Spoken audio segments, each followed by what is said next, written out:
He played extremely well. But that's what he's been doing he did the last 2 weeks of camp. For a freshman to go in there for his first game and grade out at 91%, it's pretty outstanding first time out. What did he show? Because I guess a lot of freshmen obviously recruited higher than he was when he came in as a walk-on. Well, I think we got to be careful with, declaring him as that. I mean, here's the reality of the situation. We needed tackles on the roster, and we went out and recruited 3 tackles when he was in camp.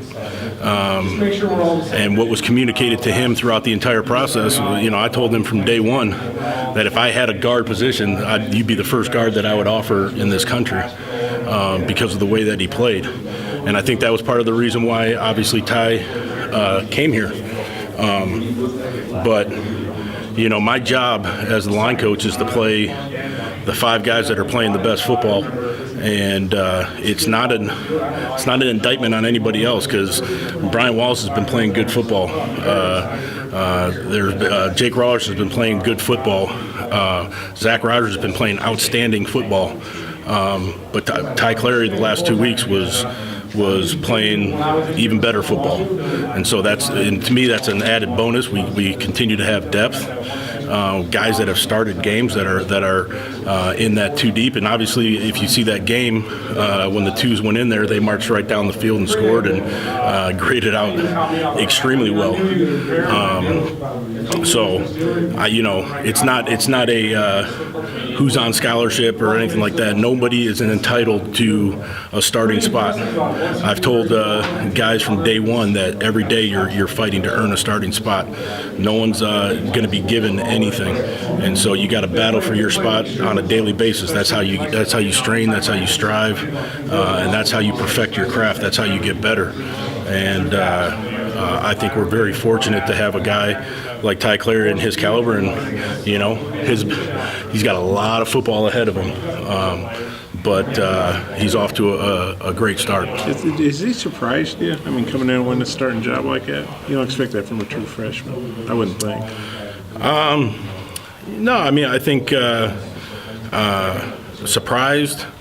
Yeah, because I think we had great depth. We had guys that had experience. I knew he was a heck of a player, but until you get your hands on him and you're working with him in the meeting rooms, in the classroom, and on the field, you kind of your eyes open up to a work ethic, the type of strain that he plays with, the athleticism that he has, and so. When his opportunity to get in there and win the second scrimmage with the 2s, and all of a sudden he went out there against our 1 defense and was physical and assignment sound and finishing and was great in protection. And as the next 2 weeks progressed, he was able to put himself in a position where, in my opinion, it was clear that he was the starting guard. Was that development, coming on so quick, kind of what allowed you guys to move beyond? Yeah, I mean, definitely. You're talking about Deion Malone? And I think it's also an opportunity for a guy like Deion Malone. He's got great hands. He's powerful. But when you have 2 years left to play, you get an opportunity to move over to the other side of the ball and provide depth on that side, and maybe have more of a immediate impact in the next couple of years. So yeah, I would think that is definitely part of the deciding factor there. What have you seen from TCU's front? Coach has been running that defense there since 96, 97, or 98, or whenever it was. And, I mean, he's been doing it for a long time. One thing about TCU's defense, it's almost like I think they've got a definite plan in terms of their recruiting, because it's almost like they're plug-and-play guys. A guy graduates and there's a guy that has the same body build, the same same motor, and they teach the techniques. They're very, very well taught. They understand the scheme. You could tell that they're smart football players because they're communicating on the defensive line. They're communicating to linebackers. Linebackers are communicating to DBs. They're very well in tune with what techniques they're supposed to play. They're very fast, quick defensive line. They do a really nice job with movement. You see them against teams that run the football and they know how to anchor down and not just use their speed, but they got some power too. And so I think they got a really good front. How Ty play the other night? He graded out at 91%. So that's pretty good, right? That's really good. Yeah. Was that tops for y'all? No, Yelda Froholt was at 94%. Frank Ragnow was at 91. Johnny Gibson was at 90. And Colton Jackson was at 87%. It's going to be game's going to be in Ty's hometown on CBS against a ranked team, from the Big 12. How do you think he'll handle all that? Every situation that we've put him in, nothing's been too big for him. Obviously, I don't know if there's any such bigger pressure than going out there and starting as a true freshman, and especially when no one knows it's happening. I mean, you go out there and the scoreboard doesn't even list you as a starter. And he obviously went out there and performed at a high level. Obviously, we're playing a different caliber of a defense, but every day in practice he continues to grow. He continues to get better. I'm